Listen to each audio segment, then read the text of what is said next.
Gooftaatti kan jaallatamtan hordoftoonni maatii YouTube chaanaalii Sanyii Isa Jiraataa jedhu araarriif ayyaanni Waaqayyoo iddoo isin jirtan maratti isiniif haa baay'atuun jedha. Gooftaan nu gargaaree ayyaanaaf araara isaa nu baay'isee guyyaa kana argannee jirra. Galanni Waaqayyoodhaaf haa ta'u. Har'aa sagalee Waaqayyoo keessaa hojii Hafuurri Qulqulluun amantoota keessatti hojjetu jedhu bifa barsiisaatiin kutaa tokkoffaasaa qabadheen dhiyaadhee jira. Barsiisi kunii kutaa garaa garaa of keessaa qaba. Har'a kutaa isa jalqabaa hamma ayyaanni araarri Waaqayyoo naa baay'atetti mata duree kana jalatti dubbii Waaqayyoo isinii qooduudhaaf dhufeera. Kanaaf akka isin kallattiidhumaan na hordoftanii jaalala Waaqayyootiin isin gaafadha. Ani Sanyii Baqqalaan jedhama. Egaan akkuma mata duree irratti isiniif ibsuu yaalee hojii Hafuurri Qulqulluun amantoota keessatti hojjetu hariiroo amanataan tokkodhaa fi Hafuurri Qulqulluu gidduu jiru kiristaanota keessatti yookaan warra amanan keessatti Hafuurri Qulqulluun hojii akkamii hojjeta waanta jedhu waliin ilaallaa jechuudha. Egaanii gara mata duree kootti gaafuman seenuu xiqqooshee waa'ee eenyummaa Hafuura Qulqulluun dubbachuu barbaada. Macaafni Qulqulluun akka jedhutti Hafuurri Qulqulluun Hafuura Waaqayyoo akka ta'e mataadhumti isaayyuu immoo Waaqayyoo akka ta'e dubbata. Garuu namoota tokko tokko biratti Hafuurri Qulqulluu kunii waanta qilleensa ta'e wayii, waan dhufee darbu wayii, waanta yeroo barbaade dhufee yeroo barbaade deemu, waan namoota keessa lixee ba'u wayiitti darbee darbee immoo waldaa kiristaanaa keessatti namoonni Hafuura Qulqulluutiin guutamanii kukkufanii waan nama kukkuffisu wayiitti fudhatanii lakkaa'u jechuudha yeroo tokko tokko.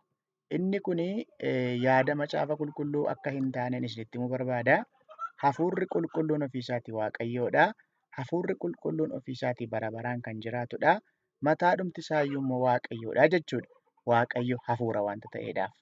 Kanaaf egaa hariiroo kiristaanaaf Hafuura Qulqulluu kana gidduu jiru kaayyoo Waaqayyoo waan ta'eedhaafi Hafuura Qulqulluudhaaf amanataa adda baasuun hin danda'amu. Hafuura Qulqulluu amantoota keessaa baasuu hin dandeenyu. Sababiin isaas yaadaaf karoora Waaqayyoo waanta ta'eedhaafi Hafuurri Qulqulluun amantoota keessaa adda ba'uu yookaan immoo namoonni Hafuura Qulqulluu fudhatan keessaa adda ba'uu hin danda'ani. Kanaaf egaa hariiroon kunii Waaqayyotu ofii isaatii barbaade waanta ta'eedhaafi amantootaadhaa fi Hafuura Qulqulluu gidduu dhimmi kun walitti qabameetu jiraata jechuudha. Kanaaf kiristaanni tokko gaafa Hafuura Waaqayyoo fudhatee eegalee waan Hafuurri Qulqulluu isa keessatti hojjetu wantoonni gurguddoon 5 as keessatti barreeffamanii yookaan macaafa qulqulluu keessatti barreeffamanii argina. Isaanis Hafuura Qulqulluu fudhachuu, Hafuura Qulqulluutiin cuuphamuu, Hafuura Qulqulluutiin dibamuu, Hafuura Qulqulluutiin mallatteeffamuudhaa fi Hafuura Qulqulluutiin guutamuu jedhee lafa kaa'a macaafa qulqulluun keenya. Kanaaf egaa Hafuura Qulqulluu namni Yesuus Kiristoositti gaafa amanu Hafuura Qulqulluu fudhata. Hin cuuphamaa, hin dibamaa, hin mallatteeffama. Akkasumas illee hin guutama. Kanaaf 5 isaanii yookaan immoo wantoonni gurguddoon 5 kunii waan Hafuurri Qulqulluun amantoota keessatti hojjetudha jechuudha. Galanni Waaqayyoodhaaf haa ta'u. Kanaaf egaa mee isaan kana 5 keessumaati egaa wanti asirratti hubatamuudhaa qabu namoonni hariiroon isaan qaban kunii yeroodhaan hin daanga'a moo hin daanga'u isa jedhuudhaa fi Hafuura Qulqulluu fudhachuu, Hafuura Qulqulluutiin cuuphamuu, Hafuura Qulqulluutiin dibamuudhaa fi Hafuura Qulqulluutiin mallatteeffamuun amanataan tokko gaafa Gooftaa Iyyasuus Kiristoosin fudhate sana jireenya isaa keessatti raawwata. Isaan kam?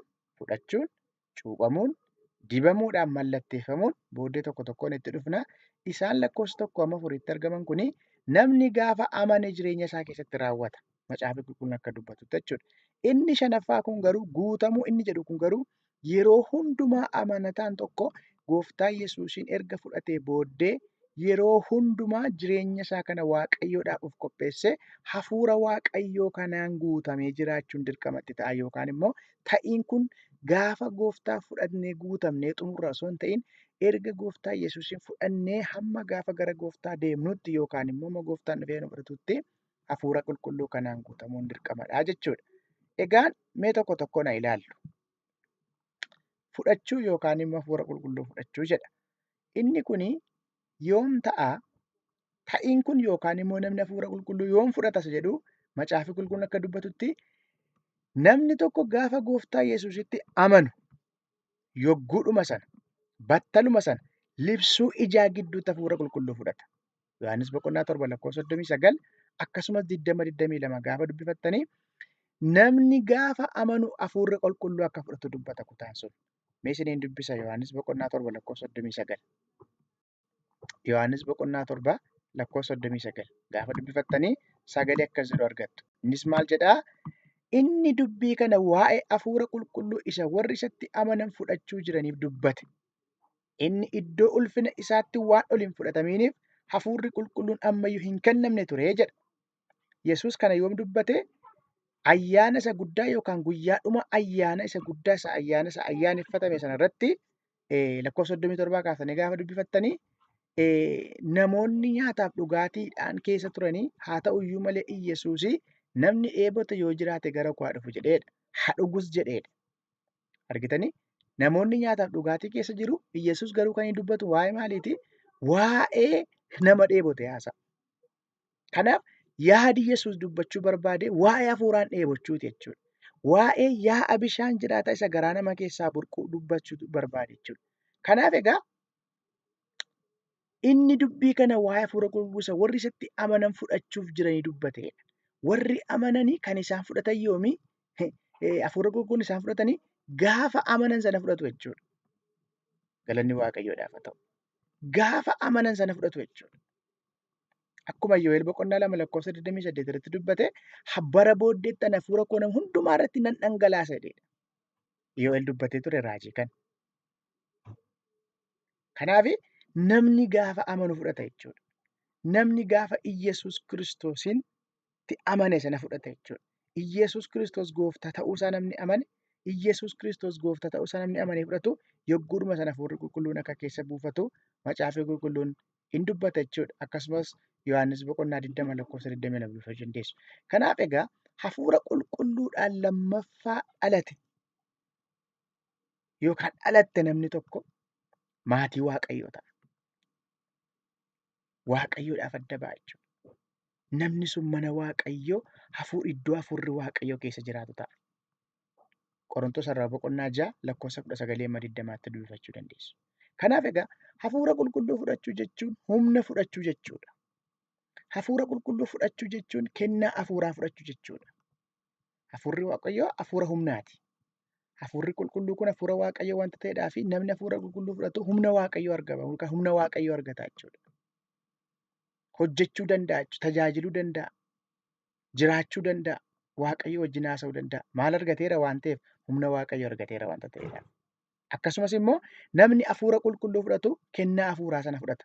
Macaafa qulqulluun akka dubbatu Qorontos boqonnaa 2 irratti namni hafuuricha hin fudhatiin kennaa hafuuraa sana hin fudhatu.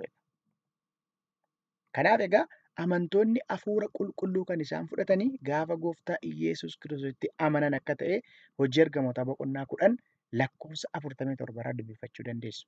Kanaaf egaa amantoonni kan isaan hafuura qulqulluu fudhatan yookaan kiristaanni tokko kan inni hafuura qulqulluu fudhatu ammaa fudhata osoo hin taane hafuurri qulqulluun aluma takkaa namaaf kennama jechuudha. Kanaaf namoonni hafuura qulqulluu fudhachuudhaaf Yesuusitti amanuun dirqama. Kanarraan kan hafe hafuura qulqulluu fudhadhaa, hafuura qulqulluu hin fudhattu, amma isinii kennama, amma fudhachuudhaaf jirtu jedhamee wanti dubbatamu hundumtinuu macaafa qulqulluutii ala jechuudha. Kanaaf fudhachuudhaaf wanti barbaachisu Yesuusitti amanuudha jechuudha. Kanaaf namni Yesuusitti amane hafuura Waaqayyoo of keessatti fudhate jechuudha. Tarii kun amantaa adda addaatiin amantoota garaagaraa irraa amantii yookaan immoo hayimaanotii garaagaraa irratti wanti kun ta'uu dhiisuu danda'a ta'a. Nuyi garuu Yesuusitti gaafa amannu hafuura waaqayyoo fudhanna. Sababiin isaas kiristaanummaan amantii waaqayyoo waanta ta'edha. Amantii ol gubbaa waaqarraa waanta ta'edha. Hafuura waaqayyoo kana fudhanna jechuudha. Kanaaf hariiroo hafuurri qulqulluun amantoota keessatti jiru tokko maalidhaa? Keessa seena yookaan immoo keessa jiraata jechuudha. Kun immoo akkamittiin gaafa Iyyasuus Kiristoosiin jireenya keenya keessatti moosifannu sana ta'a jechuudha. Kanaaf amma amantoonni warri gooftaa Yesuusitti amananii hafuura qulqulluu kana qabu jechuudha. Kanaaf hafuurri qulqulluu nama keessaa ba'ee na deemu keessumaatii Yohaannis boqonnaa 14 akkasumas boqonnaa 16 dubbifachuu dandeessu. Yohaannis boqonnaa 14 keessumaatii hafuura qulqulluu hojii hafuura qulqulluun hojjetu namni akkamittiin hafuura qulqulluu fudhatu bara baraan akka keessa jiraatu mee kutaa sana isin dubbisa. Haleluuyaa. Nama keessa kan jiraatu hafuurri sun. Galanni gooftaadhaaf haa ta'u. Akkas jedha sagalee Waaqayyoo.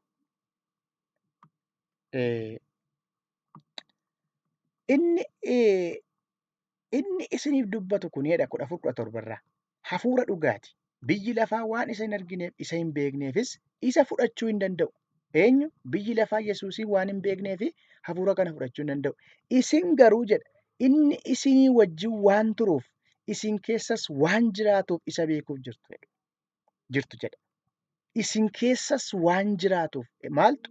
Hafuurri qulqulluu kun isin keessa waan jiraatuuf jedha malee waan isin keessaa baduuf waan isin keessa takka takka ba'uuf jedha miti. Hafuurri qulqulluun amantoota keessa seene jennaan keessa jiraachuun isaa dirqama jechuudha. Mana Waaqayyoo ta'a. Namni sun mana Waaqayyoo keessa jiraatu ta'a waanta ta'edha. Waaqayyo wanta kana qopheesse jechuudha. Inni kan biraan hafuura qulqulluutiin cuuphamuudha. Hojii hafuurri qulqulluun amantoota keessatti hojjetu maal godha? Hin cuupha. Maaliin? Hafuura isaatiin. Akkamittiin Iyyasuusin fudhataniiru taanaan immideetilii wanta hafuurri qulqulluun hojjetu keessaa tokko hin cuupha. Kana immoo inni godha? Gooftaa Yesuustuu kana godha. Gooftaa Yesuusitti gaafa amananii hafuura qulqulluudhaan cuuphamu amantoonni. Luqaas boqonnaa 3:6 islaayidii kanarraati gaafa ilaaltanii Luqaas boqonnaa 3:16 akka Luqaas barreessetti Yohaannis cuuphaan akkas jedhe. Ani bishaanin isin cuuphaa garuu anarra kan jabaatu hidhaa kophee isaatii illee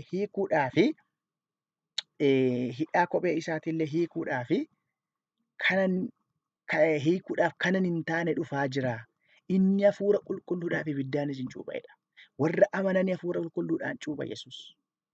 Hafuura qulqulluudhaan cuupha. Warra hin amanne immoo ibiddaan cuupha. Inni kun ganaadha yeroon isaa.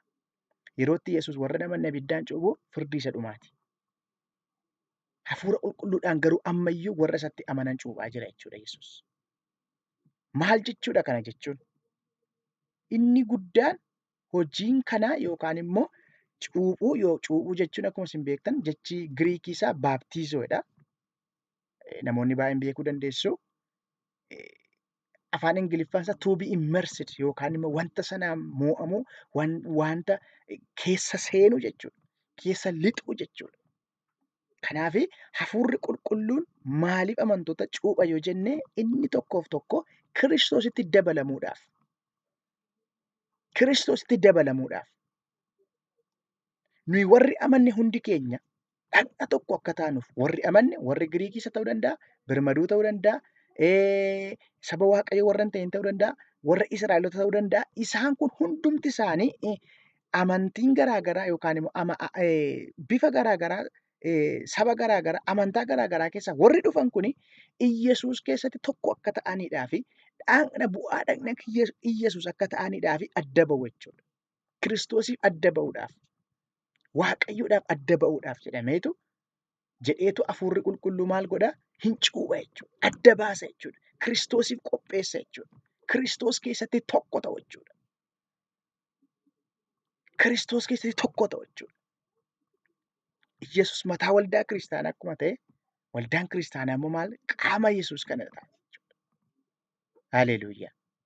Kanaafiyyuu Giriikii Yihuudii jechuun waldaa kiristaanaa keessatti sababii kanaa hin ta'u jechuudha. Sababii hafuura qulqulluu kanaatiin adda ba'aniidhaaf Kiristoos keessatti qaama tokko waanta ta'aniidhaaf waldaa kiristaanaa keessatti